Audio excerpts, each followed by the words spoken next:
Women's empowerment यदि आपसे पूछा जाता है ऐसे में सवाल बनता ही है, तो फिर हम लोग थोड़ा उसका हिस्टोरिकल बैकग्राउंड को टटोलते हैं। तो आदि मानव के बारे में तो हम लोग को ज़्यादा नहीं पता कि उसमें की क्या सोसाइटी थी, लेकिन हाँ हम लोग इंडस वैली सिविलाइजेशन के बाद थोड़ा बहुत आकलन कर पाते हैं अपने समाज को। उसमें विमेंस और मेंस का जो कंडीशन है उसको थोड़ा बहुत जान पाते हैं। तो क्या पता चलता है कि इंडस वैली सिविलाइजेशन जब हमारे यहाँ था उसमें विमेंस का पोजीशन क्या था, बढ़िया था कि खराब था? बढ़िया था, इसलिए तो इसको मेटार्कियल या मैटरनल सोसाइटी कहा जाता है। नहीं, यदि ऋग वेदा को पढ़ते हैं तो ऋग वेदा में भी थोड़ा बहुत विमेंस का स्थिति ठीक ठाक दिखता है, क्योंकि उसको सामाजिक संस्कार जो होते थे 16 संस्कार, उसमें पार्टिसिपेशन था, नहीं उपनयन संस्कार वगैरह, और पढ़ने लिखने का अधिकार था, चाइल्ड मैरिज नहीं था, और विडो रिमैरेज वगैरह सब होता था, विधवा विवाह उसको पुरुष के बराबर उनको स्थान दिया जाता था, यानी कि किसी भी प्रकार का डिस्क्रिमिनेशन देखने को नहीं मिलता है। यदि लेटर वैदिक पीरियड में देखा जाए तो वहाँ पे थोड़ा सा विमेंस और जो शूद्र वर्ण है उसकी स्थिति में क्या होता है, डिक्लाइन देखने को मिलता है, और यह निरंतर ये प्रोसेस चलता रहता है। ये स्थिति थोड़ा बहुत यदि देखेंगे कि ठीक ठाक है एक तरह से, तो मौर्यन सोसाइटी में देखने को मिलता है।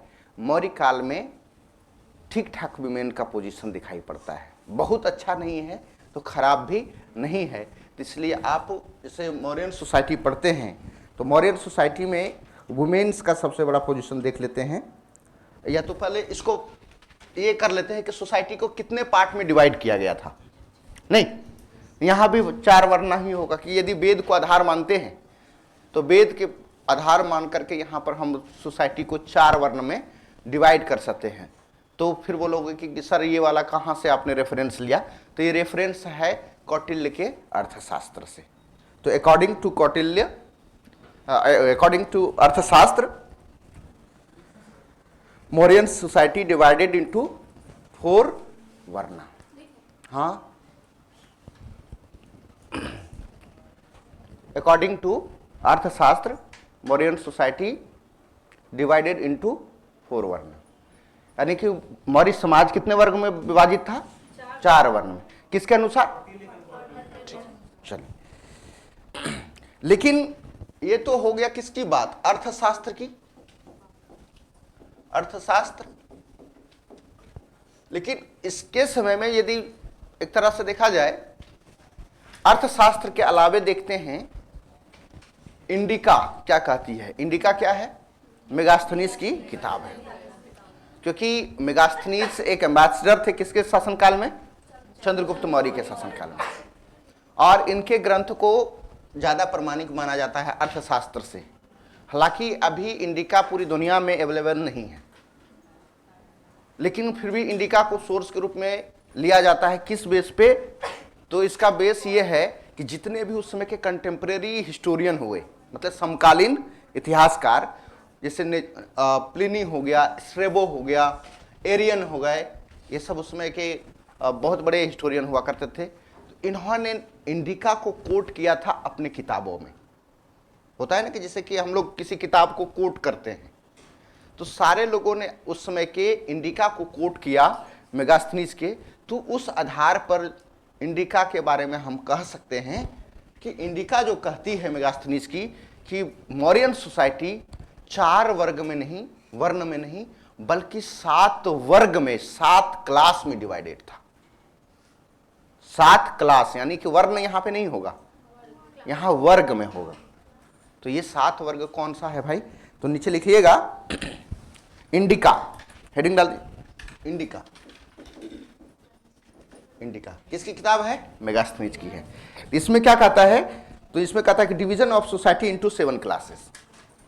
Division of society into 7 classes.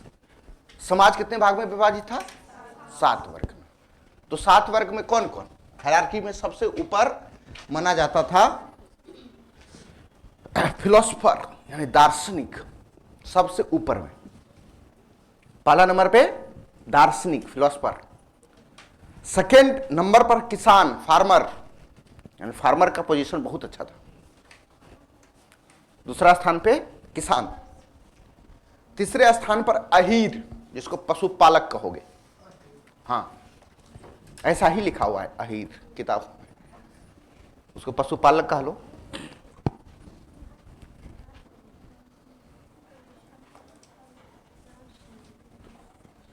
Ahir को एनिमल कीपर्स भी कह सकते हो, ठीक है। इसके अलावा फिर लिखो, चौथा नंबर आएगा। हाँ, चौथा में लिखिएगा कारीगर। अंग्रेजी में भी कारीगर लिख सकते हो, या तो फिर उसको आप कह सकते हो वर्कर्स, या क्राफ्टमैन कहो तो बेहतर होगा।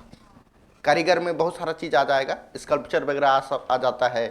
फिर क्राफ्टमैन जिसको शिल्पकार कहते हैं, नहीं कारीगर, ये आपका वर्कर्स में ज्यादातर अभी जो लेबर टाइप का लोग होता है उसी को वर्कर्स कहा जाता है, नहीं, दोनों में थोड़ा अंतर है।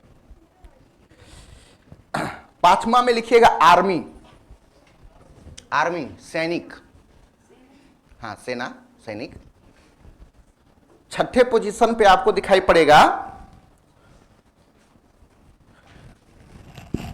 इंस्पेक्टर, निरीक्षक, जो सोसाइटी को इंस्पेक्शन करे। अभी पुलिस इंस्पेक्टर की तरह नहीं, मतलब वो निरीक्षक, उसमें इंस्पेक्टर हुआ करता था जो कि सोसाइटी को मॉनिटर करता था। इंस्पेक्टर, निरीक्षक। और सातवें पोजीशन पर होता था काउंसलर, जो स्टेट में जो सभासद होते थे उसको काउंसलर कहा जाता है। मतलब उसको क्या बोलते हैं कि जो पूरे राज्य को सही तरीके से ऑर्गेनाइज करे, राज्य को संचालन करने में महत्वपूर्ण भूमिका निभाए। मंत्री टाइप के लोग, जिसको काउंसलर लिखेंगे, हिंदी में सभासद, सभासद, लेकिन अंग्रेजी लिख दीजिएगा, सभासद पता ही नहीं चल पाएगा, उसको काउंसलर लिख लीजिए।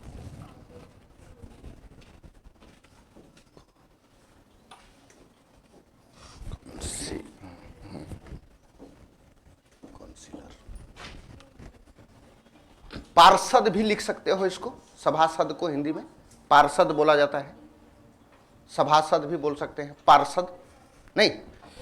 ये 7 पार्ट में डिवाइडेड था, लेकिन अर्थशास्त्र इसमें से जरा सा भी इसके आसपास भी नहीं दिखाई पड़ता है।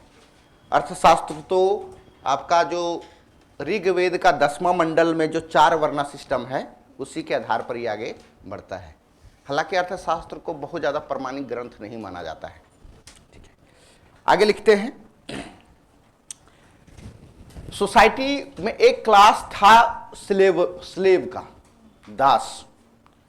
ऋग्वेद के अनुसार चलें तो दास को दस्यु कहा गया है, दस्यु स्लेव को। और इसमें ये बताते हैं रामशरण शर्मा, जो हमारे एंशिएंट हिस्ट्री के बहुत बड़े राइटर हुए, वो कहते हैं कि दस्यु का मीन्स जो, क्योंकि जो आर्यन ट्राइब्स हुए अलग अलग कालखंड समय में भारत में आए, जो पहले आर्यन आ गए थे उसको जो बाद में आने वाले आर्य थे उसके साथ उसको संघर्ष करना पड़ा। और यहाँ के जो नेटिव लोग थे, यहाँ के मूल निवासी जो थे, जो पहले से ही भारत में रह रहे थे, तो उसके साथ भी संघर्ष हुआ। तो आर्यों को भी दूसरे आर्यन पराजित करके उसको स्लेव बनाया, और जो आर्यन नॉन आर्यन थे तो उसको भी स्लेव बनाया, क्योंकि पराजित हो जाते थे। और पराजित हो जाने के बाद उसको मतलब एक तरह से कैदी बना करके उसको काम करवाते थे स्लेव के रूप में। और वही जो स्लेव होता था दस्यु कहलाया, और यही दस्यु फिर बाद में शूद्र वर्ण में चला गया। सोसाइटी के जो सबसे लास्ट चौथा वर्ण था उससे सर्विस वाला काम करवाना स्टार्ट किया, कहीं खेती करवाएगा, कहीं सब्जी उगवाएगा, कहीं और भी कार्य करवाएगा, मतलब सबकी सेवा करना, वो आपका शूद्र वर्ण में चला गया। तो ये रामशरण शर्मा अपने हिसाब से इसको इंटरप्रेट करते हैं। इसी चीज को लगभग वो मिला थापर भी कहते हुए नजर आते हैं। तो क्या अर्थशास्त्र में दास का चर्चा है, स्लेव का? स्लेव का चर्चा इसमें है, और 9 प्रकार के स्लेव के बारे में बताया गया। अर्थशास्त्र में 9 प्रकार के, तो लिखेंगे नीचे, Kautilya has been mentioned 9 type of slaves in Arthashastra. Kautilya has mentioned 9 types of slave in कहाँ? अर्थशास्त्र। कौटिल्य ने अपने अर्थशास्त्र में कितने प्रकार के दास का चर्चा किया है? 9 प्रकार के दास का चर्चा किया है। उसके नीचे लिख सकते हैं। अब इंडिका में क्या रेफरेंस है दास के बारे में, स्लेव के बारे में? Kautilya has mentioned 9 type of slaves in Arthashastra. Kautilya ने अपने अर्थशास्त्र में 9 प्रकार के दासों का चर्चा किया है, जबकि इंडिका में देखें तो उसमें एक प्रकार का भी दास का, स्लेव का चर्चा नहीं है। तो लिखेंगे नीचे, अकॉर्डिंग टू इंडिका या मेगास्थनीज, अकॉर्डिंग टू इंडिका या मेगास्थनीज, दोनों में से एक भी ले लो। स्लेवरी सिस्टम नॉट एग्जिस्टेड, मतलब स्लेवरी सिस्टम क्या है, कहां नहीं था? मॉडर्न सोसाइटी में दास प्रथा में। अब देखो यहां 2 अलग अलग तरीके से रेफरेंस मिल रहा है, तो फिर बात बन जाता है कि अर्थशास्त्र के अनुसार से पूछा जाएगा तो हमको रेफरेंस कोट करना पड़ेगा। हम सिरे से कुछ चीज खारिज नहीं कर सकते कि दास प्रथा था कि नहीं था। एक लोग कह रहा है कि हाँ था, वो भी 9 प्रकार के दास थे, और एक लोग कह रहा है कि एक भी प्रकार का स्लेव नहीं था। ठीक है, चलिए अब विमेन्स का पोजीशन हम लोग देख लेते हैं। विमेन भी एक सोसाइटी का महत्वपूर्ण अंग है, 50% आबादी है सोसाइटी में इनका।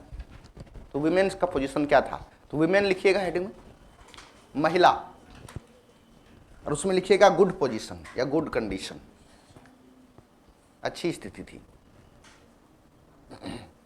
और जो इलीट क्लास की महिला होती थी, मतलब उच्च वर्ग की, उसको अनिष्कासनी कहा जाता था। अच्छी स्थिति में जो महिलाएं थी, इलीट क्लास, अनिष्कासनी, यानी घर से ये बाहर नहीं निकलती थी, इसलिए उसको अनिष्कासनी कहा जाता था। ठीक है, जो अब जो घर में रहेगा एयर कंडीशनर में एकदम, उसको अनिष्कासनी यानी घर से बाहर नहीं निकलती थी, वो हाई क्लास की महिला होती थी। उसी में डाल करके लिखिएगा नीचे, एक लिख लीजिए, इलीट क्लास वुमेन कॉल्ड अनिष्कासनी।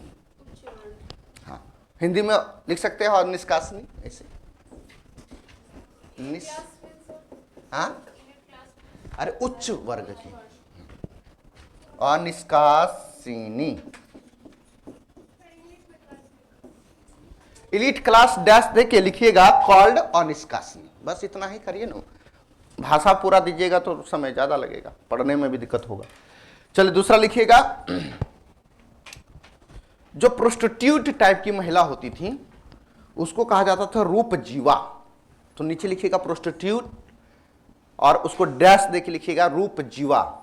जो वेश्यावृत्ति, हिंदी में लिखिएगा वेश्यावृत्ति, डैश दे के लिखिएगा रूप जीवा। ये सब पूछ दिया जाता है एग्जाम में। और एक क्लास और लिखिएगा, मतलब एक टाइप का विडो, जो विधवा वुमेन्स होती हैं, उसको क्या कहा जाता था? छंदवासिनी।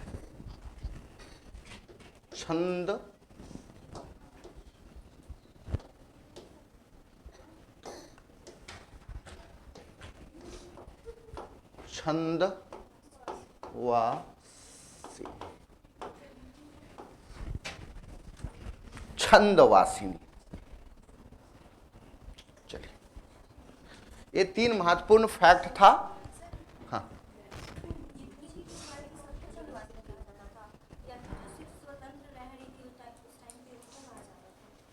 मतलब वुमेन्स का एक टाइटल हुआ था कि स्वतंत्र रूप से कौन विधवा रहती हैं।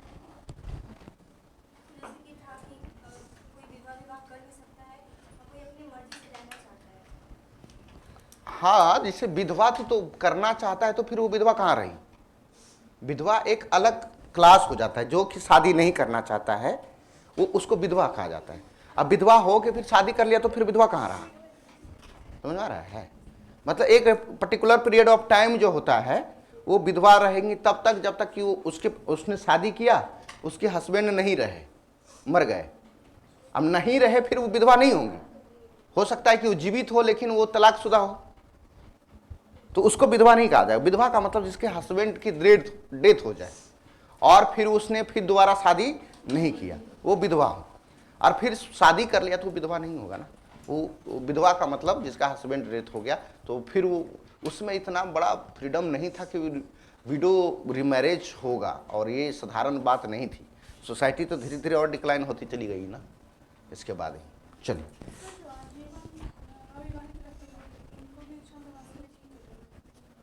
नहीं आज नहीं, छंदवासिनी पूरी विधवा को ही कहा जाता था। हाँ, और एक वेद में हमने लिखा था जो आजीवन कुमारी रहती थी उसको क्या कहा जाता था?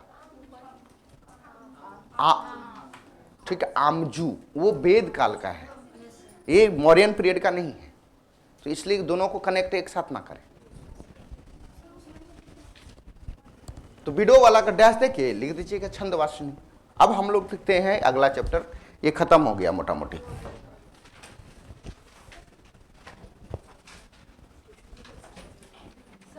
हाँ,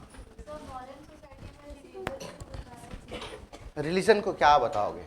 पूछा ही नहीं जाता है। बुद्धिज्म को मानते थे, धम्मा सोसाइटी। अब धम्मा तो अशोक का पढ़ ही लिया है, तो उसको फिर से अलग से तोड़ के अलग जगह करना तो अच्छा बात नहीं है ना। और अशोक का धम्म तो हम लिखाए हैं ना, तो हो गया उसी में।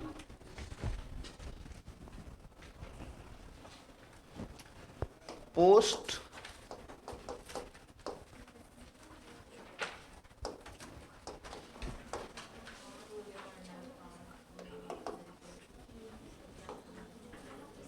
पोस्ट मौर्यन पीरियड, मौर्योत्तर काल।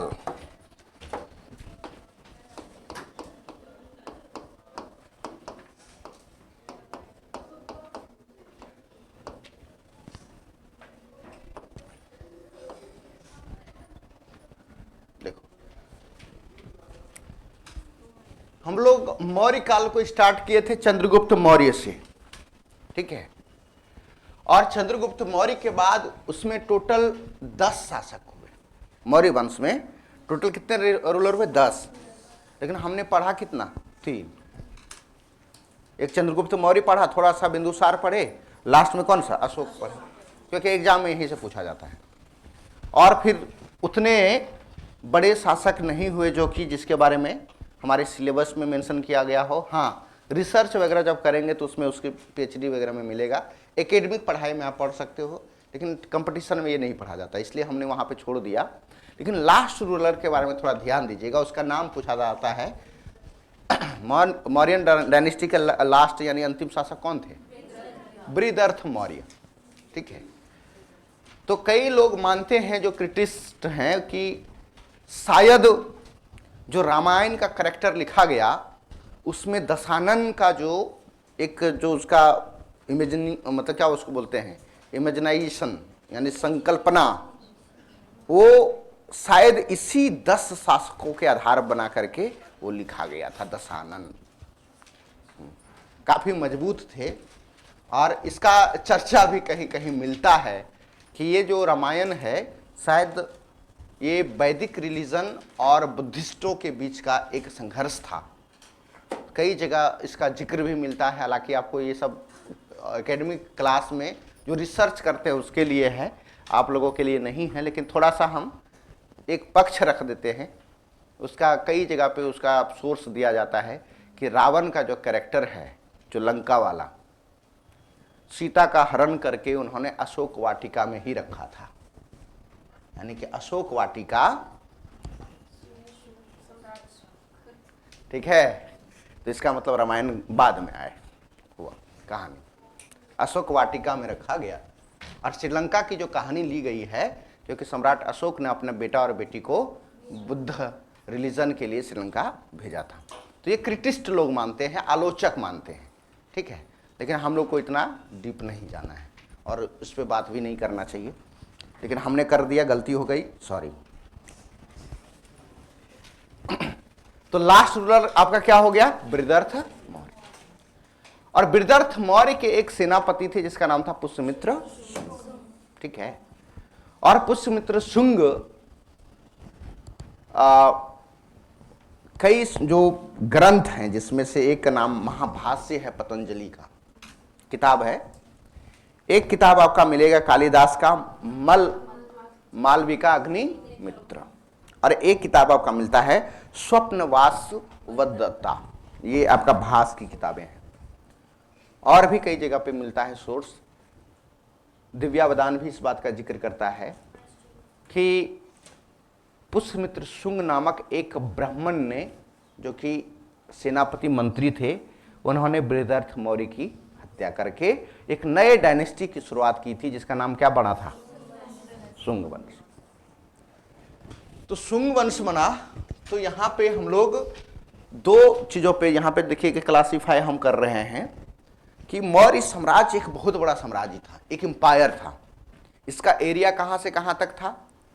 यदि ब्रिटिश काल में जो हमारे पास सबूत है वो अफगानिस्तान ईरान के बाउंड्री से लेकर के दक्षिण भारत में आपका चोल चेर पांडे जो सत्यपुत्र राज्य है वहां तक था, यानी पूरा पेनिसुला इंडिया और नॉर्थ वेस्ट में कहां पे? ईरान तक, अभी तक जो सोर्स मिला है। और ये जो नॉर्थ वेस्ट वाला जो पार्ट है काफी सेंसिटिव जोन था, खास करके इंडिया में किसी भी इन्वेडर के लिए, ये वाला आक्रमणकारी के लिए, क्योंकि भारत तीन ओर से काफी सुरक्षित क्षेत्र है, क्योंकि तीन ओर तो समुद्र ही है, नहीं वेस्ट पार्ट, साउथर्न पार्ट और ईस्ट का कुछ, और नॉर्थ ईस्ट वाला जो क्षेत्र है जम्मू कश्मीर से लेकर के हिंदू कुश वाला ऊपर वाला रेंज से लेकर के आपका याराकोमा पर्वत तक, ये तो हिमालय का ही पार्ट है, तो ये हमें सुरक्षा करती है। तो ये वाला जो था क्षेत्र काफी सेंसिटिव जोन था, और जितना भी भारत में आक्रमण हुआ एंसेंट पीरियड में सब इधर से ही हुआ। अब जब बताओ कि जब मजबूत शासक कमजोर होगा, मजबूत राज्य जब कमजोर होगा, तो बाहर से आक्रमण बढ़ेंगे कि घटेंगे? बढ़ जाएगा। तो सम्राट अशोक तक तो कोई हिम्मत नहीं कर पाया, यहां तक कि उसका एक्सपेंशन ही होता रहा, विस्तार ही होता रहा। अशोक के बाद उतने योग्य शासक नहीं आए, जिसके कारण धीरे धीरे धीरे धीरे ये सिकुड़ता चला गया। बावजूद भी बृहदर्थ मौर्य तक बाहर से आक्रमण नहीं किया लोगों ने, क्योंकि अशोक का धम्मा मैसेज इतना मजबूत था कि उसको लोग बैक्टीरिया प्रांत, जो कि एकदम जिसको आप सेंट्रल एशिया आज बोलते हो, वहां तक लोग मानते थे, और उनके परिवार के लोगों का सम्मान करते हुए भी, जबकि वो काफी वीक शासन था, तब पर भी आक्रमण नहीं किया, ये प्रभाव था। लेकिन जैसे ही पुष्यमित्र शुंग का शासन आता है और बाहर से आक्रमण बढ़ जाता है। हाँ, क्या चालू हो रहा है? एसी चालू कर दिया है। अब ऐसा स्विच मत दाब दीजिएगा कि पूरा बंद हो जाए। उनको बुला लीजिए, परवीन जी को। परवीन, एसी काहे चला दिए हैं?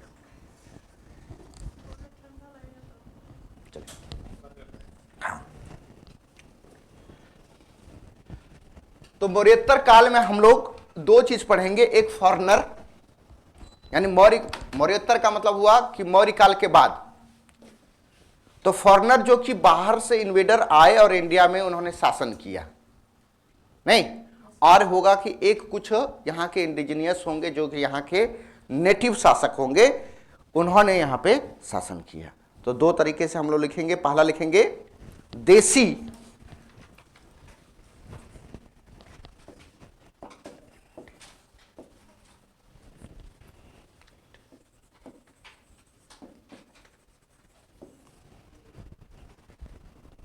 इंडिजीनियस, हाँ यूएस, OUS इंडिजीनियस, और दूसरा होगा फॉरेनर, विदेशी, या फॉरेन रूलर लिख सकते हो, फॉरेन इन्वेडर कर सकते हो, रूलर ही कहो, यहां भी रूलर कर दीजिए। देसी शासक और विदेशी शासक। तो देसी शासक में पहला कौन सा डालेंगे? शुंग, दूसरा कण्व, तीसरा सातवाहन,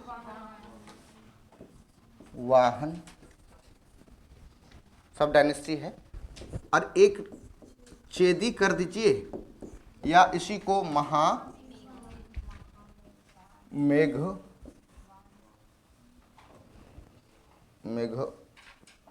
मेघवाहन ऐसे लिखता है, मेघवाहन, महामेघवाहन। इधर में करेंगे तो इंडो ग्रीक, इसको हिंद यवन भी कहते हैं, हिंद यवन, जिसको यूनानी भी आप कहो। दूसरा हो गया आपका शक, सका जिसको बोलते हैं शक, इसी को सिथियन भी बोला जाता है, महाभारत में इसी को सिथियन भी कहा जाता है, शक को। तीसरा हो गया पार्थियन, पार्थियन, इसी को पहलव भी कहा जाता है, पहलव, ईरानियन थे ये, हाँ पहलव। और चौथा जो होगा वो कुषाण होगा, कुषाण डायनेस्टी। तो अलग अलग दोनों कर लीजिए, ठीक है। ये चार कौन सा हो गया, देशी हो गया, और इधर चार कौन हो गया, विदेशी। तो पहले देशी पढ़िएगा विदेशी पढ़िए, पहले देशी पढ़ लीजिए। तो देशी में सबसे पहला हेडिंग डाल दीजिएगा सुंग डायनेस्टी, बहुत छोटा सा है, सुंग डायनेस्टी, सुंग वंश। सुंग वंश के फाउंडर कौन, पुष्यमित्र सुंग।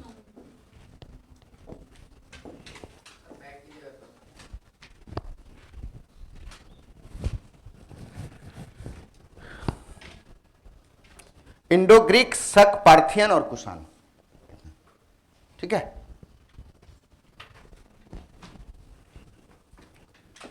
सुंग ऐसे भी लिख सकते हैं, सुंग डायनेस्टी, या तो सिर्फ एस नहीं भी डालेंगे तो भी आपका काम चल जाता है, क्योंकि पाली में ये वाला स्व, तालब स्व था ही नहीं, तो सुंग वैसे भी लिखा जाता है, कोई दिक्कत। तो इसका फाउंडर बता दीजिए, पुष्यमित्र सुंग।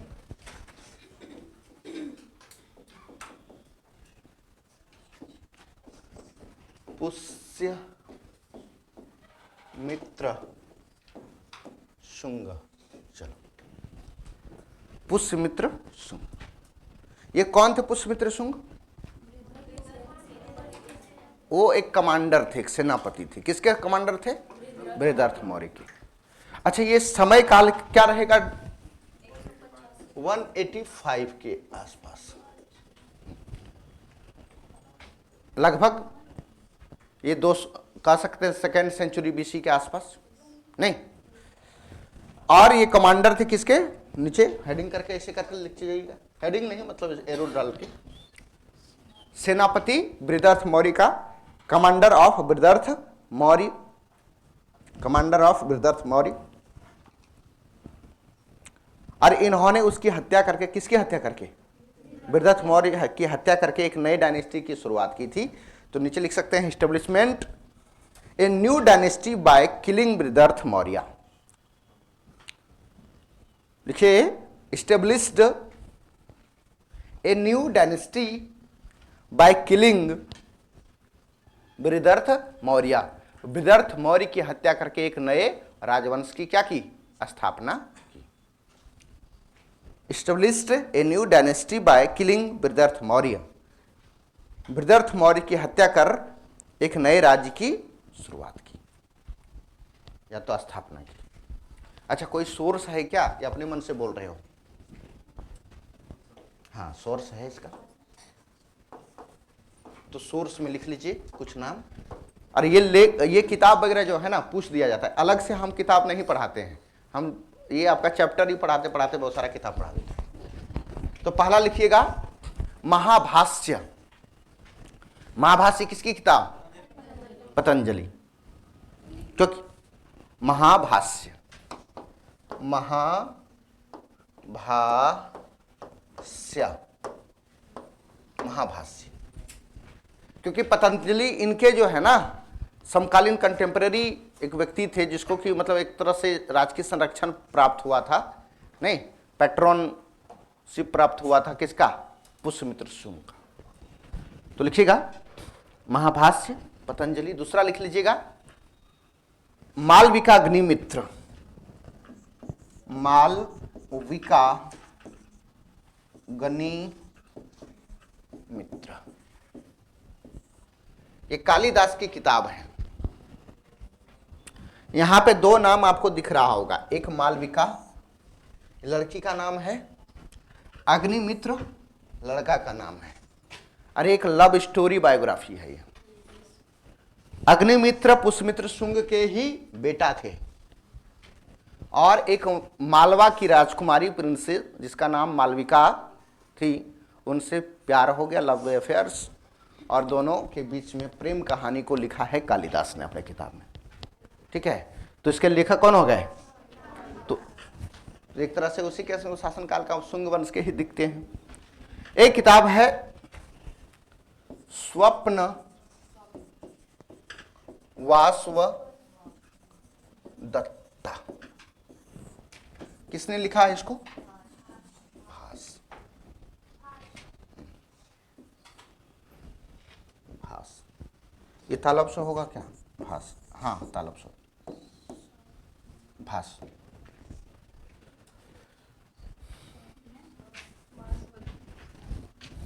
भास, स्वप्न वासु व दत्ता।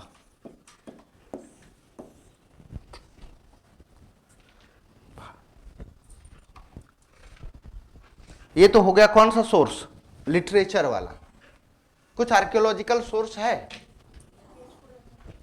पुरातात्विक वाला,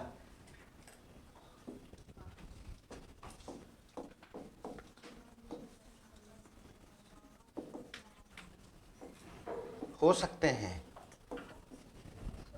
एक भरहुत स्तूप का नाम सुना है, तो भरहुत स्तूप देखिएगा, जहां पे सांती का स्तूप है ना झांसी में, ये सॉरी एमपी में, वहीं पे भरहुत स्तूप का निर्माण पुष्यमित्र शुंग ने करवाया था। तो भरहुत स्तूप, भरहुत स्तूप एक। दूसरा हाथी गुफा कैव, इसको एलिफेंट कैव भी कह सकते हैं, लेकिन किताबों में हाथी गुफा ही मिलता है, नाम है गुफा। एक है अयोध्या इंस्क्रिप्शन,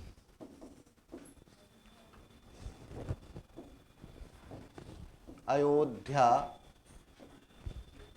रिकॉर्ड्स कह लो या तो इंस्क्रिप्शन कहो, हाँ।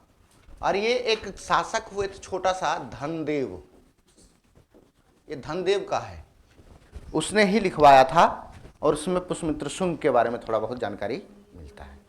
तो ये आपका आर्कियोलॉजिकल जो हो गया सच, पुरातात्विक। हाँ ये तो खारवेल का है, खारवेल।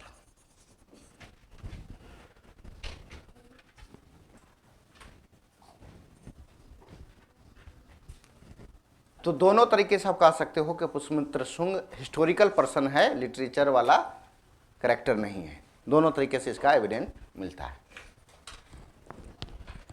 चलिए, शासक बन गए, उसकी हत्या करके तो कुछ राजधानी तो बनाया होगा। तो वृद्धर्थ मौर्य की राजधानी कहां थी, Pataliputra. Pataliputra as it is रहने दिया नहीं, उसको ट्रांसफर भी किया।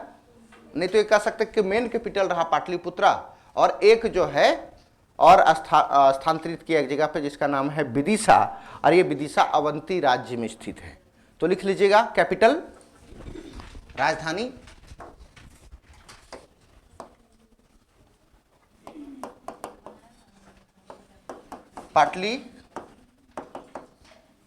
पाटलिपुत्रा, और एक कहां, विदिशा। ये अवंती स्टेट में स्थित है।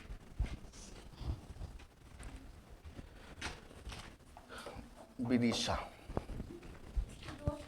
हाँ हाँ, 2 कैपिटल।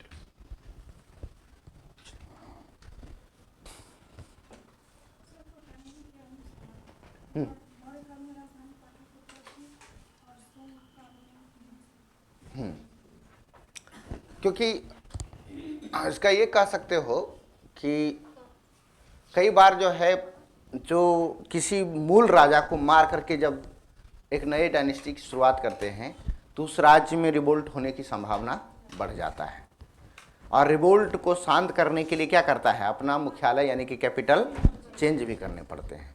तो हो सकता है क्योंकि पूरा ये रीजन जो अवंती जो है एक ज़माने में सबसे मतलब शक्तिशाली ये महाजनपद था। मगध जब पढ़ते हो वो मगध के बराबर ही था। हो सकता है इस क्षेत्र में अनस्टेबिलिटी जैसा कुछ माहौल रहा होगा जिसके कारण कि अपने कैपिटल को क्या किया, ट्रांसफ़र किया। और ये जान लो कि क्योंकि अशोक जो हैं, सम्राट अशोक शासक बनने से पहले उज्जैन और तक्षशिला के वो गवर्नर भी रहे थे, समय भी बिताया था। हो सकता है अशोक को मानने वाले जितना भी बुद्धिस्ट जो साइट है ना, ज़्यादातर बिहार के बाद में सबसे ज़्यादा कहीं मिलता है वो एमपी में मिलता है। और हो सकता है कि वहाँ पे पुष्यमित्र शुंग ने, क्योंकि बृहदर्थ मौर्य की हत्या करके ब्राह्मण रिलीजन यानी कि वैदिक रिलीजन को इस्टेब्लिश करने का प्रयास किया, हो सकता है वहाँ पे रिवोल्ट झेलना पड़ा हो।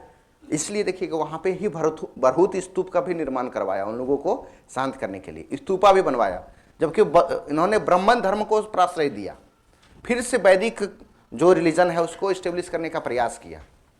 लेकिन इन्होंने स्तूप भी बनवाए। स्तूप किससे रिलेटेड होंगे, बुद्धिज्म से। इसका मतलब है कि ब्राह्मण धर्म को संरक्षण देने के साथ साथ इन्होंने बुद्धिज्म के लिए भी काम किया। ठीक है, इसी वजह से इसके बाद मैंने बताया कि जब शासक कमजोर होगा तो इधर से आक्रमण बढ़ेगा, नॉर्थ वेस्ट से आक्रमण होगा। तो भारत पर मौर्य काल के बाद सबसे पहला इन्वेजन किसका होगा इंडिया में, पहला आक्रमण किसका होगा? ऐसे भी कॉमन सेंस लगा सकते हो। चंद्रगुप्त मौर्य ने किसी के साथ अपना रिलेशन कायम किया था बाउंड्री के बैक्टीरिया प्रांत ग्रीक से, और उसके आप मतलब सगे संबंधियों को मार करके एक नए राजवंश बनाओगे तो फिर वो आक्रमण तो करेगा ही। हालांकि उसमें सेल्यूकस निकेटर नहीं थे, उसके सक्सेसर थे, और उन्होंने भारत पर आक्रमण किया जिसका नाम था इंडो ग्रीक यानी यूनानी। तो लिखेंगे, हेडिंग डाल दीजिए, Indo Greek invasion of India. Indo Greek invasion of India. Hind यवन ने भारत पर क्या किया? हिंद यवन का भारत पर आक्रमण। Indo Greek invasion of India, Hind यवन का भारत पर आक्रमण।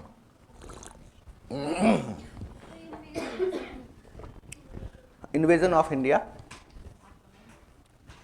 हिंद यवन का भारत पर आक्रमण।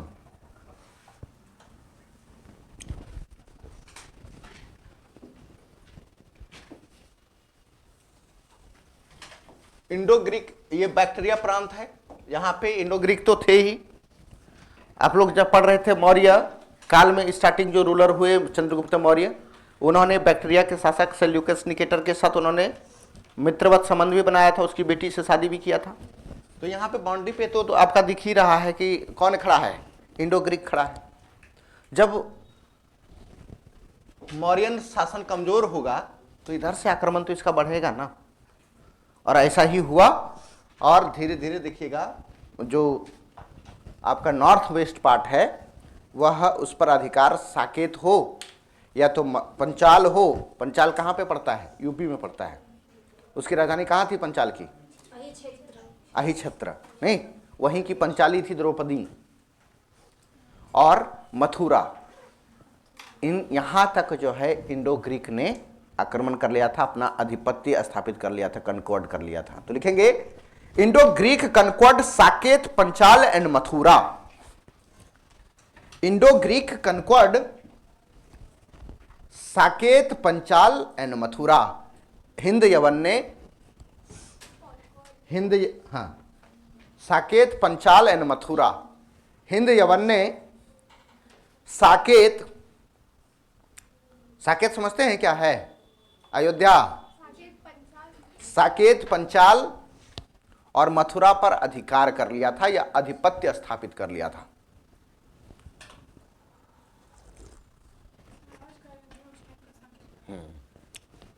अयोध्या के बारे में भी कहानी है कि बिना युद्ध के जीते गए नगरी अयोध्या, युद्ध हुआ ही नहीं, जीत लिया। और पुष्यमित्र शुंग ने ही उसको एक तरह से काफी मान्यता दी। और कई बार तो कहा जाता है कि पुष्यमित्र शुंग इतने क्रूर हो गए थे बुद्धिस्टों के लिए कि उन्होंने कई बौद्ध भिक्षुओं का सर कटवाना स्टार्ट कर दिया था। दिव्यावदान तो यह तक कहते हैं कि एक सर के बदले 1 दिनार वो दिया करते थे। दिनार मतलब सोने का सिक्का। और कुछ लोग तो बुद्धिस्ट परंपरा में माना जाता है, जैसे कोई भी शुभ कार्य करने के लिए जो ब्राह्मण धर्म में नारियल फोड़ा जाता है, फोड़ा जाता है ना, कुछ लोग मानते हैं बुद्धिस्ट परंपरा में कि ये नारियल नहीं बल्कि बुद्धिस्टों का सर है, ये फोड़ा जाता है। इसका रीजन उन्होंने बताया था। हमने एक बुद्धिस्ट से बात किया था तो हमको बता रहे थे कि ऐसा ही ऐसा बात है। तो बोले ऐसा क्यों? बोला कि जो पुष्यमित्र शुंग जो दिनार देते थे ना एक बुद्धिस्ट का सर काटने के बाद, तो कई बार एक ही सर को कई बार दिखाते थे और कई बार सोने का सिक्का ले लेते थे। तो इसलिए उन्होंने एक ट्रिक बनाया कि एक सर को रहने देंगे तो फिर ये बार बार ये घपला करेगा पैसा लेने के चक्कर में, इसलिए उस सर को फोड़ दो पकड़ के, चकनाचूर हो जाएगा तो फिर दोबारा लेके आएगा तो घायल रहेगा, तो फिर उसको पैसा नहीं मिलेगा। तो ये चीज, तो आपका इंडो ग्रीक वाला हो गया। सोर्स क्या है इसका हमने जो लिखवाया, तो पहला सोर्स लिखिएगा मालविका अग्निमित्र।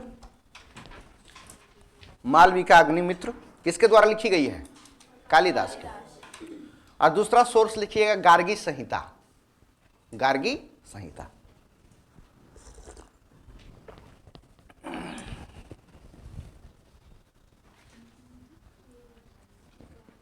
संहिता।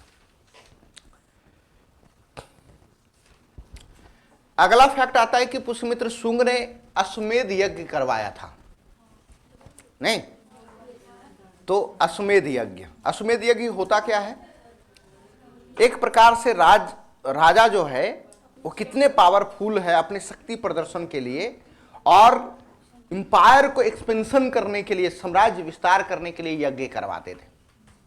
एक घोड़ा को यज्ञ के बाद छोड़ दिया जाता था, जहां जहां तक वो घोड़ा जाएगा उसका राज्य क्षेत्र में आ जाएगा। जो घोड़ा उसको पकड़ लेगा उसके साथ उसको क्या करना पड़ेगा? युद्ध करना पड़ेगा। ये कहानी आपको रामायण में भी लव कुश कांड में दिखाया गया है, नहीं? रामचंद्र जी अश्वमेध यज्ञ करवाते हैं, घोड़ा छोड़ते हैं, उसका बेटा पकड़ लेते हैं, उसके साथ युद्ध करना पड़ता है। ये चीज है। तो लिख लीजिएगा, पुष्यमित्र शुंग हैड परफॉर्म्ड अश्वमेध यज्ञ या यजन, याजना भी, यज्ञ को याजना भी कहा जाता है। पुष्यमित्र शुंग हैड परफॉर्म्ड अश्वमेध याजना। अश्वमेध लिख दें, अश्वमेध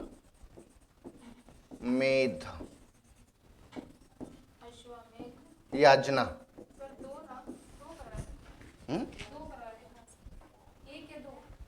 अब अश्वमेध ही एक लिखो ना, वो एक, इसमें 2-3 थोड़ा ना पूछा जाता है। अरे कौन रहता है अभी, करने किधर किधर जवाब दे, कर देते हैं। पुष्यमित्र शुंग हैड परफॉर्म्ड अश्वमेध यज्ञ यानी यजना, ठीक है। अच्छा, ये कहां पे सोर्स मिलता है इसका? तो अयोध्या। पुष्यमित्र शुंग ने अश्वमेध यज्ञ करवाया था। पुष्यमित्र शुंग ने अश्वमेध यज्ञ करवाया था। तो कहां पे सोर्स मिलेगा इसका? अयोध्या इंस्क्रिप्शन में सोर्स लिख देंगे, अयोध्या इंस्क्रिप्शन। किनके द्वारा लिखवाया गया था? धनदेव के द्वारा लिखवाया गया था।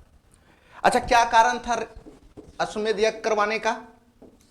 तो इसमें रीजन बताते हैं कि एक विदर्भ और यवन को इन्होंने पराजित किया था, इसी वजह से उस खुशी के अवसर पर उन्होंने करवाया था। तो रीजन में लिखिएगा कारण में, अश्वमेध यज्ञ के नीचे कारण लिख लीजिएगा। हमने लिखा, पहले ही करवा दिया है, सामने देखो, सोर्स वाला देखोगे ना स्टार्टिंग में, तो हमने वहां लिखवाया है। ध्यान दें, रीजन में लिखेगा प्रोबेबली, यहां लिखेगा रीजन में probably after defeating Vidarbha and Indo Greek. Probably after defeating Vidarbha and Indo Greek, संभवतः विदर्भ और हिंद यवन को पराजित करने के बाद, संभवतः विदर्भ और हिंद यवन को पराजित करने के बाद।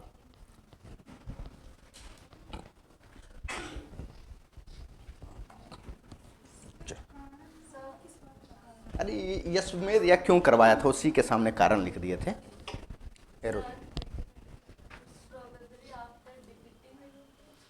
Defeating Vidarbha and Indo Greek.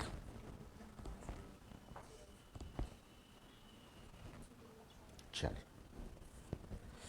अगला नीचे हेडिंग डाल दीजिएगा कंटेम्प्रोरी, यानी समकालीन।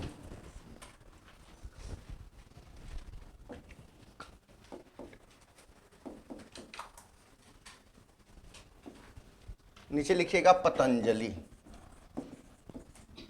पतंजलि।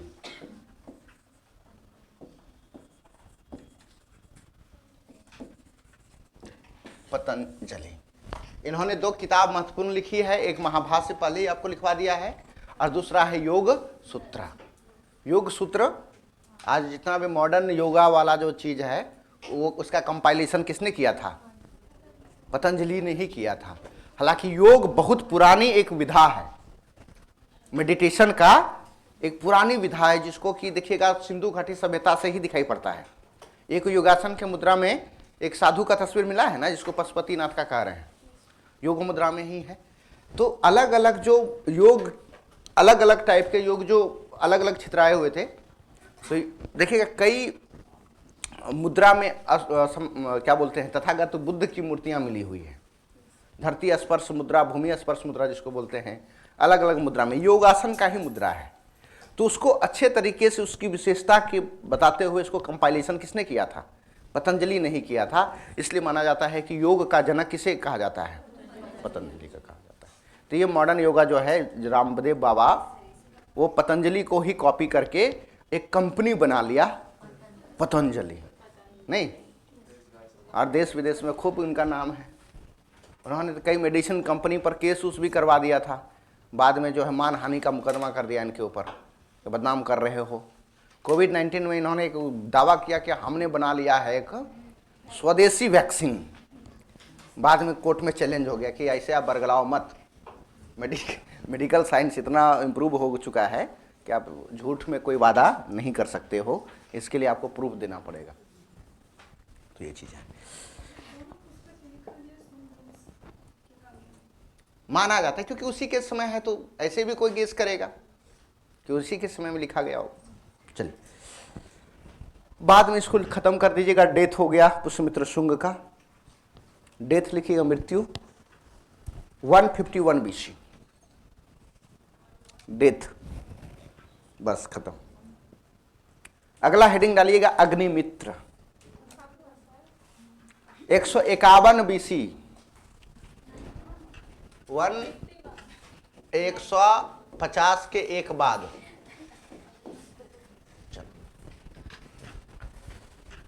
अगला लिखिएगा अग्निमित्र, अग्निमित्र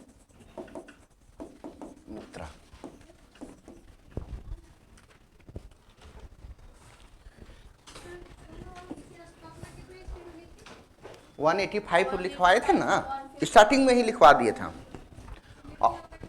हाँ, 151 से लेकर के 143 के बीच में आपका अग्निमित्र का शासन बताया जाता है। ये एक्यूरेट डेट नहीं है, मतलब संभावना के आधार पर इसको बताया जाता है। हो सकता है कई किताबों में कुछ और एक आधो इसमें इधर उधर करके दिया जा सकता है, लेकिन हमने उपिंदर सिंह का हम सोर्स लिए हैं, बहुत बड़े हिस्टोरियन रहे, यूपीएससी में सबसे ज़्यादा रिकमेंडेबल बुक है उपेंद्र सिंह। ये उपेंद्र सिंह कौन है? तो हमारे पूर्व प्रधानमंत्री मनमोहन सिंह की बेटी हैं उपेंद्र सिंह।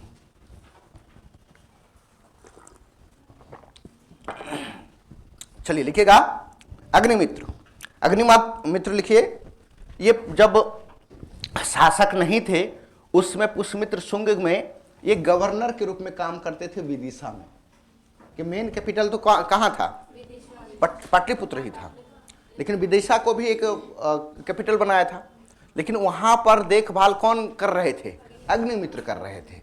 तो लिखिएगा Agnimitra was initially are the governor of Vidisha. Agnimitra was initially the governor of Vidisha. Agnimitra was initially the governor of Vidisha. Agnimitra आरंभ में या शुरुआत में विदिशा के क्या थे? गवर्नर थे। और अगला पॉइंट इसी में लिखिएगा। पॉइंट मतलब नहीं, ऐसे करके बुलेट पॉइंट जिसको बोलते हैं, कि Agnimitra was the hero of Malavika Mitra. Agnimitra was the hero of Malavika Agnimitra. यानी मालविका अग्निमित्र जो लिखा गया उसका हीरो कौन है? अग्निमित्र ही है।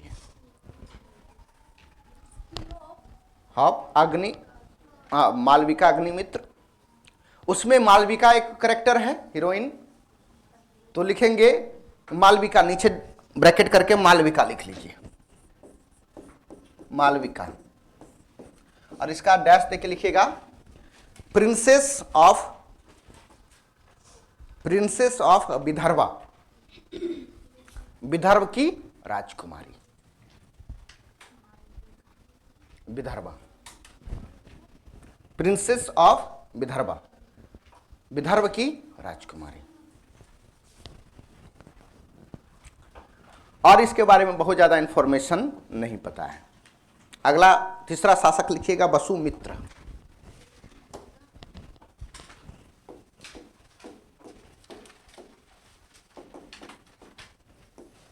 वसुमित्र इसका समय काल मत डालिए, छोटा सा शासक है, कमजोर शासक है। और इसके समय में ग्रीक जो शासक हैं डेमेट्रियस प्रथम, डेमेट्रियस फर्स्ट, उसका आक्रमण होता है। तो पूछा जाता है कि डेमेट्रियस फर्स्ट का आक्रमण किसके शासनकाल में है? वसुमित्र शुंग के शासनकाल में है। तो कौन है वसुमित्र? वह है अग्निमित्र के बेटा है।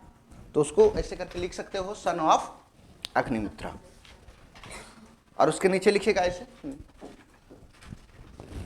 Invasion of Demetrius, invasion of Demetrius first,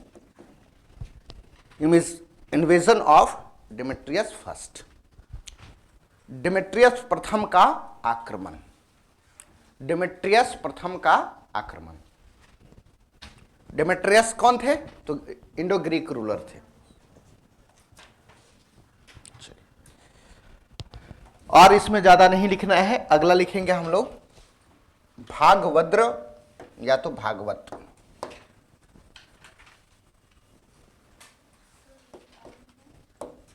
क्या?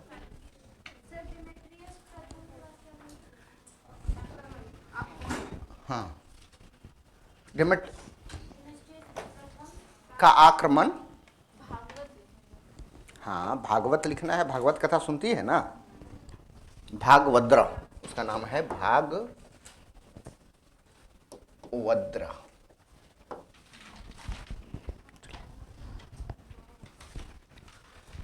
हिस्ट्री में बताया जाता है कि ये अंतिम शुंग वंश के महान शासक थे। इसके बाद कोई बड़े नाम नहीं आए। लास्ट रूलर इसका देवभूति बताया जाता है। तो लास्ट इसको लिख सकते हैं, last great ruler of, last great ruler of Shunga dynasty, अंतिम महान शासक। शुंग वंश के अंतिम महान शासक। इसके शासनकाल में एक ग्रीक रूलर थे जिसका नाम था एंटियालकिड्स। एंटियालकिड्स बताते हैं अभी, kids,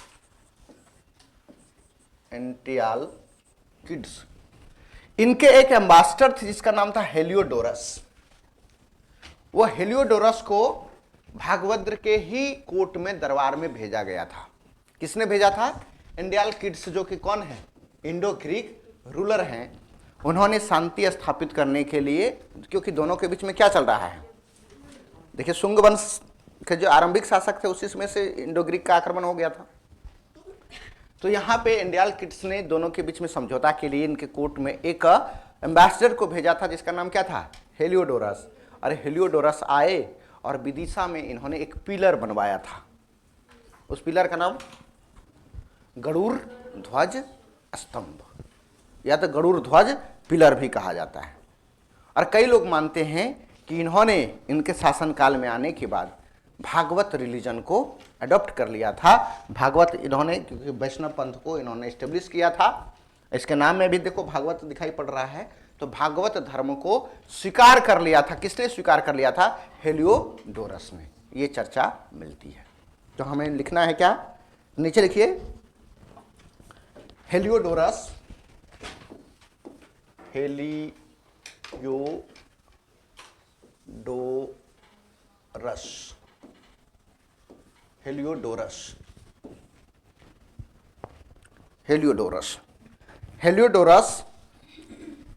an Indo-Greek ambassador. Heliodorus, an Indo-Greek ambassador, came to India in 113 BC. Heliodorus, an Indo-Greek ambassador, came to India in 113 BC. 113 BC में इंडो ग्रीक राजदूत हेलियोडोरस भारत आया। 113 बीसी में इंडो ग्रीक या तो हिंद यवन राजदूत हेलियोडोरस भारत आया। अच्छा, किसने भेजा था इसको? एंटियालकिड्स ने। तो लिख सकते हैं उसके नीचे ब्रैकेट करके, Indo Greek ruler Antialcidas sent Heliodorus, bracket करके लिखिएगा। इंडो ग्रीक शासक एंटियालकिड्स,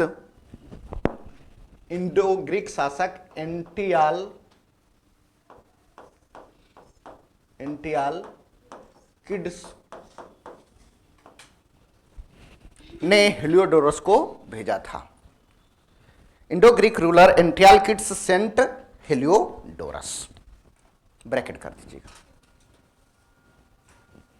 चलिए, यहां करके उन्होंने क्या किया?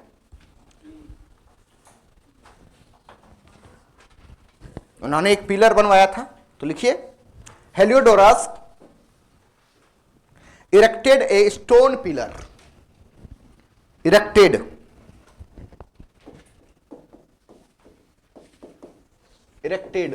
माने बनवाना, a stone pillar in Vidisha,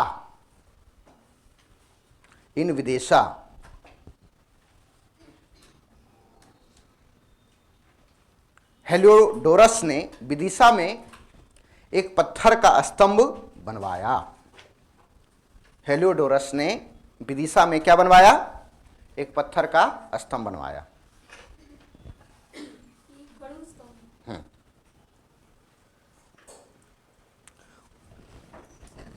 तो लिख सकते हैं उसको, आल्सो नॉन एज गरुड़ स्तंभ, इस आल्सो नॉन एज ब्रैकेट करके उसी जगह गरुड़ स्तंभ, यानी किसे क्या कहा जाता है? गरुड़ स्तंभ भी कहा जाता है। चलिए, और इसका कहीं पे कोई सोर्स मिलता है क्या? एक तो इसका खुद का गरुड़ स्तंभ एक सोर्स है, अभी भी वर्तमान समय में भी स्थित है गरुड़ स्तंभ, उसमें भी मिलता है। लिख लीजिएगा सोर्स गरुड़ स्तंभ या तो गरुड़ पिलर, और उसी को ब्रैकेट में कह सकते हैं बेस नगर इंस्क्रिप्शन। बेस नगर इंस्क्रिप्शन, उसको बेस नगर अभिलेख भी कहा जाता है, इंस्क्रिप्शन। हाँ,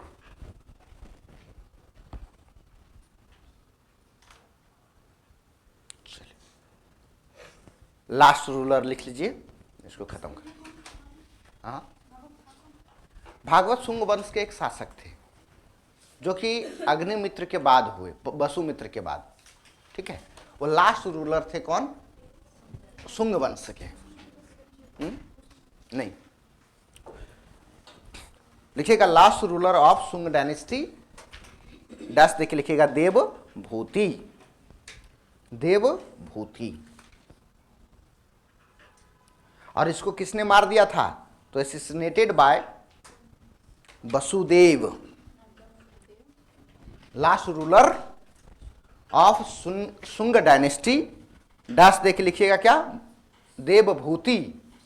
देवभूति शुंग वंश के अंतिम शासक, डैश देख लिखिएगा देवभूति, और उसी को एरो नीचे डाल करके लिखिएगा एसिसिनेटेड बाय कौन? वसुदेव। ये वसुदेव कौन था?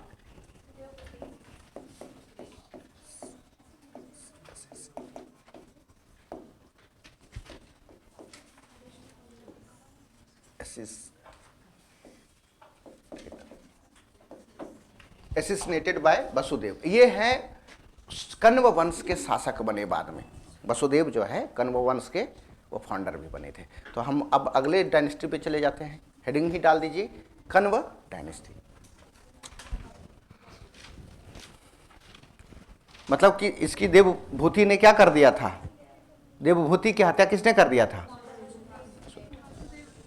चलिए अब कण्व वंश लिखिएगा, कण्व वंश।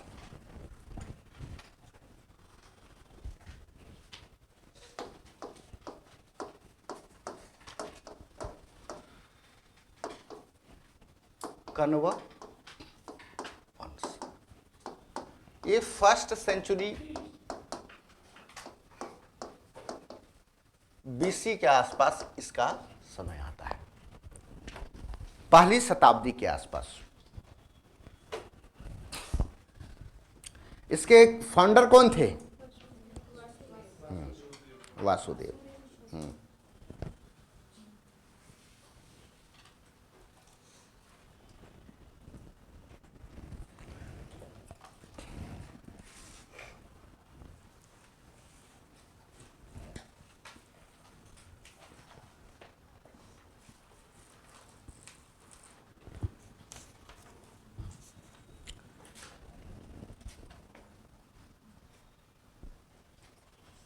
चलिए फाउंडर में लिख दिए हैं, और ब्रैकेट करके लिख दीजिएगा ब्राह्मण।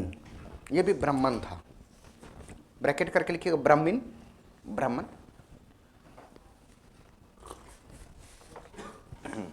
वसुदेव ब्राह्मण करके ब्रैकेट में लिख लीजिए।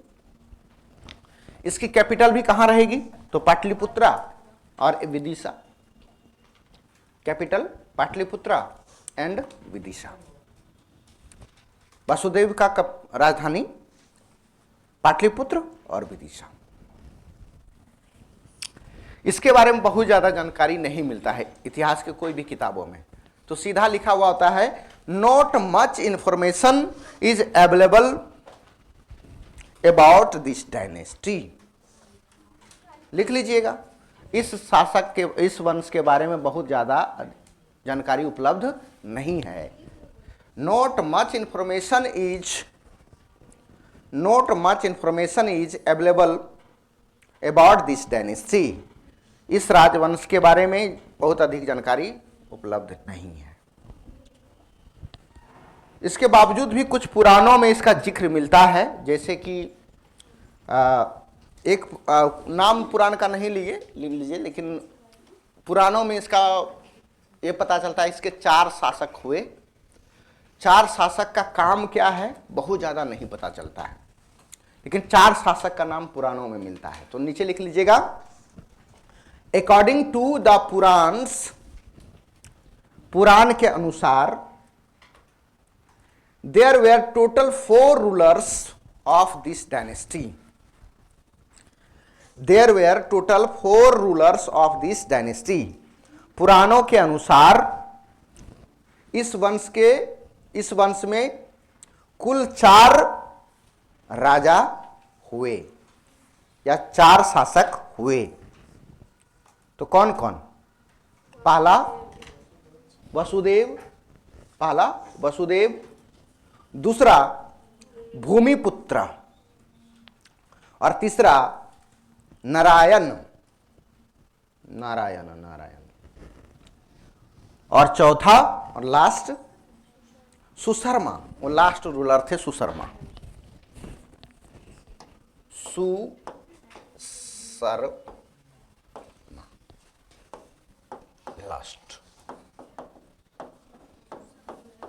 सुशर्मा।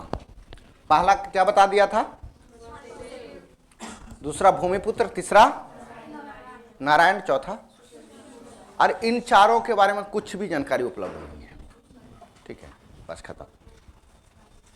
अगला लिखिएगा चेदी वंश, चेदी डायनेस्टी। सातवाहन पहले लिखा दे, लिखिए सातवाहन, क्या दिक्कत है?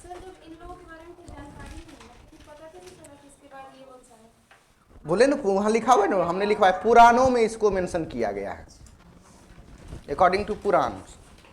ठीक है, तो पुराण में तो अपनी बातें कहेगा ना साहित्य वाला, वो तो राजा का इतिहास तो होता नहीं है पुराणों में, इसलिए बहुत ज़्यादा जानकारी। रेफरेंस भले कोट कर दिया है लेकिन उसके बारे में जानकारी नहीं दिया है, तो अपने मन से क्या लिख दोगे। ठीक, तो सातवाहन वंश, सातवाहन बड़ा ही महत्वपूर्ण और स्कोरिंग है ये वंश। यदि आप कर लेते हैं तो लुसेंट वाला से आप आगे हो जाइएगा। लुसेंट में बहुत छोटा लिमिटेड दिया हुआ है, और हम पढ़ा देंगे यहाँ से तो आपका यूपीएससी लेवल का हो जाएगा, पूछा जाता है वहाँ से। ठीक है, इस सातवाहन को आंध्र भृत्य डायनेस्टी भी कहा जाता है।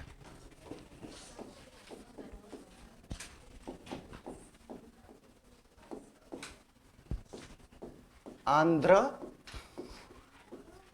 भृत्य डायनेस्टी। इस वंश को और किस नाम से जाना जाता है? आंध्र भृत्य। आंध्र, ऐसे भी देखो इसका लोकेशन इसके नाम से ही जान पड़ता है, आंध्र प्रदेश के आसपास। ठीक है, आंध्र भृत्य। अच्छा, इसका उत्पत्ति कैसे हुआ, इसका ओरिजिन कैसे हुआ, बहुत ही मतभेद है। कैसे आया, भिन्न भिन्न इतिहासकारों का भिन्न भिन्न मत है। एकेडमिक में आप उस सब का रेफरेंस लिख सकते हो, लेकिन पीटी प्रीलिम्स के लिए जब तैयारी कर रहे हो, यूपीएससी बीपीएससी के लिए कोई काम का नहीं, तो लिखेंगे ओरिजिन दे करके डिबेटेबल, डिबेट। ओरिजिन कहां से हुआ नहीं पता, छोड़ दीजिए, डिबेट है। हाँ, मतलब कहाँ से आया, तो अलग अलग इतिहासकारों का अलग अलग मानना है, सबको वही याद रखेंगे तो मेन बात कब कहेंगे, तो डिबेट हो गया, खत्म। अच्छा, इसका एरिया भलो पूछ सकता है कि कहाँ तक इसका राज था। देखिएगा, इसका कैसे आप कर सकते हो, इसी बार एक क्वेश्चन पूछा था आपका, हमने उसको पढ़ाया था, लेकिन उसका एरिया के बारे में कौन सा था मेरा क्वेश्चन? बकाटक था ना, उसका एरिया हमने, और जिसने एरिया को वहां पे एलिमिनेट कर दिया उसका आंसर आ गया था, क्योंकि उसका कूट करके पूछा हुआ था। और एरिया भी हमने बताया था, सब चीज़ बताया हुआ था और पूछ दिया एकदम डायरेक्ट। तो जो मेरा विद्यार्थी था उसने बनाया हुआ है, इसने नहीं था, वो एरिया में फंस गया चक्कर में, कहाँ से कहाँ तक था। तो एरिया लिखिए, area between Krishna and Godavari river, between Krishna and Godavari river, Krishna और गोदावरी नदी के बीच में। दक्षिण का गंगा किसे कहा जाता है? दक्षिण भारत का गंगा, दक्षिण का गंगा कावेरी, दक्षिण भारत का गंगा गोदावरी, दो नाम है, ये दोनों आता है, ठीक है। तो यहां पे मत लिखिएगा, जीके वाला में पढ़ लीजिएगा जाकर ज्योग्राफी में। अगला लिखिएगा फाउंडर। सातवाहन वंश के फाउंडर कौन थे? सिमुक।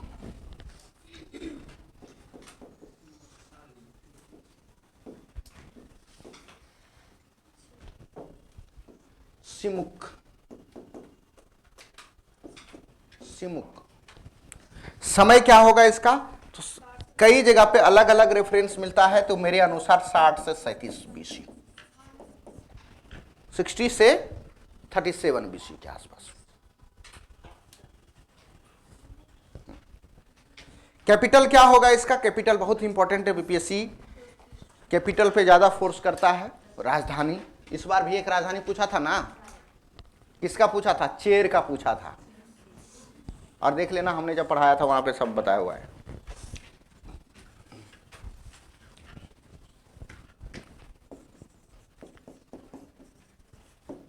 इसके दो कैपिटल बताए जाते हैं। पहला है प्रतिष्ठान, प्रतिष्ठान जिसको पैठान भी कहा जाता है, और दूसरा था अमरावती। अभी अमरावती किसी का राजधानी है, पता है कि नहीं? तेलंगाना का है कि आंध्र प्रदेश का है? तो हो तो गया। कैपिटल क्या हो गया? प्रतिष्ठान। जब प्रतिष्ठान कहां मिलता है तो यह महाराष्ट्र में है, अमरावती कहां है? तो आंध्र प्रदेश में। ऐसे ही पता चल जाता है। आंध्र प्रदेश, देखो आंध्र भृत्य, ऐसे भी यहां से पता चलेगा। अमरावती एक कैपिटल, दूसरा कैपिटल प्रतिष्ठान। इसका स्टेट लैंग्वेज क्या था यह भी पूछा जाता है। राजकीय भाषा प्राकृत, प्राकृत, या उसी को ब्रह्मी लिपि भी कह सकते हो, ब्रह्मी स्क्रिप्चर।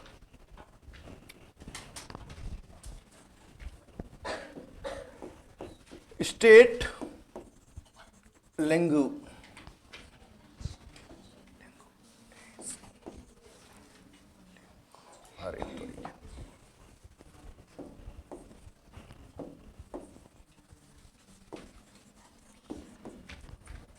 प्राकृत, और स्क्रिप्ट में लिख दीजिएगा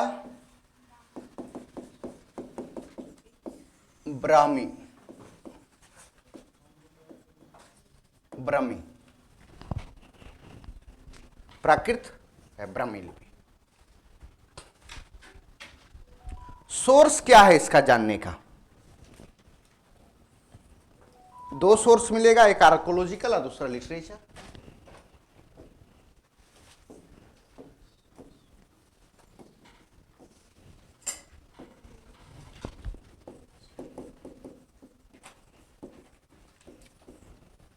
दूसरा पुरातात्विक,